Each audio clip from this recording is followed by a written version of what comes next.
The story starts on the eastern coast of the Mediterranean Sea, known as the Levant, more specifically in Canaan. Bordered by the Mediterranean Sea and the Jordan River in the east, Canaan has left a lasting legacy on today's world since it is settled at a crossroads of civilizations. On the west, the sea connected it with Europe. On the south, there was the Arabian Peninsula. On the east, there was Mesopotamia, and on the north, Canaan was connected with the old civilizations in Anatolia and the Caucasus region.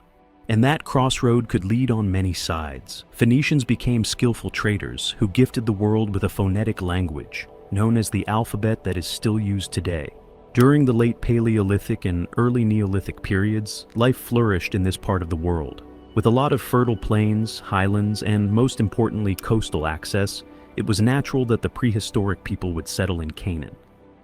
The main center and one of the earliest continuously inhabited cities in the world was Jericho in the valley of the Jordan River. Archaeological discoveries show that people living in Jericho even had defensive walls and towers.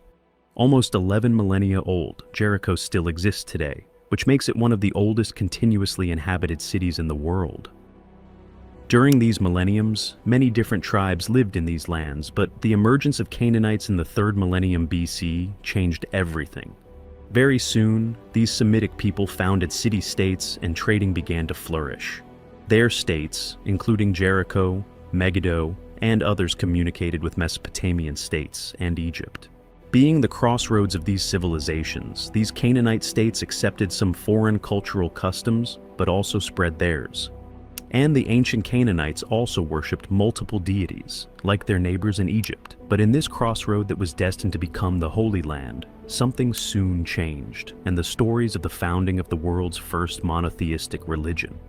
These stories cross the thin line between ancient history and mythology, mystifying even more the origins of Judaism.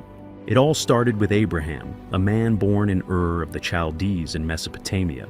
The myth further says that he received a message from God to travel to Canaan and spread God's word.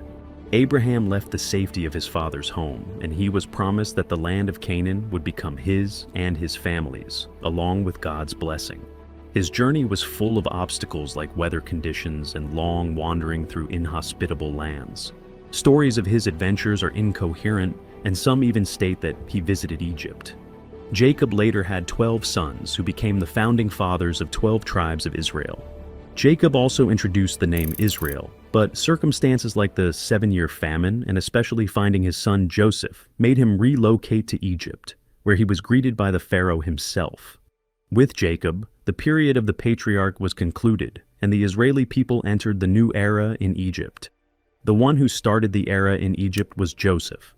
Sold in slavery by his brother, Joseph quickly broke his shackles and became well respected by Pharaoh, who trusted Joseph to interpret Pharaoh's dreams. Moses' story begins in the shadows of the greatest oppression.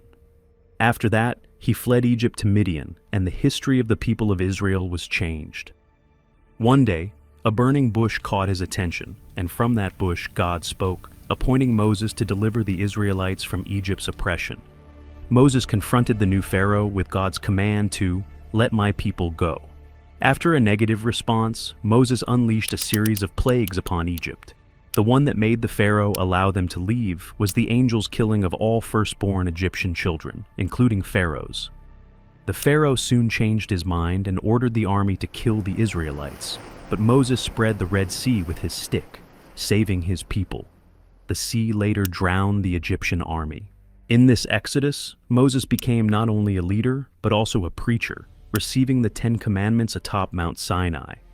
Although there were some hard times and choices, Moses led his people through decades of wandering in the desert. As they neared the Promised Land, his journey came to an end. Forbidden to enter Canaan himself, he climbed Mount Nebo, where he saw the land from afar. There, he died, leaving behind a legacy as one of history's greatest leaders. After Moses' death, the Israelites, led by Joshua, entered the Promised Land. Since there were already Canaanites there, the settling of the Promised Land turned into conquest. Jericho was one of the first cities to fall under their rule. However, their unity soon fractured, and the era of the judges began. These leaders, who were both warriors and prophets, rose during times of crisis. These people brought temporary stability, but the cycle of faithfulness, sin, oppression, and redemption marked this period for generations. But everything changed in the 11th century BC, when from the ashes of chaos rose a dynasty that united the tribes and carved their names in the Israeli national identity.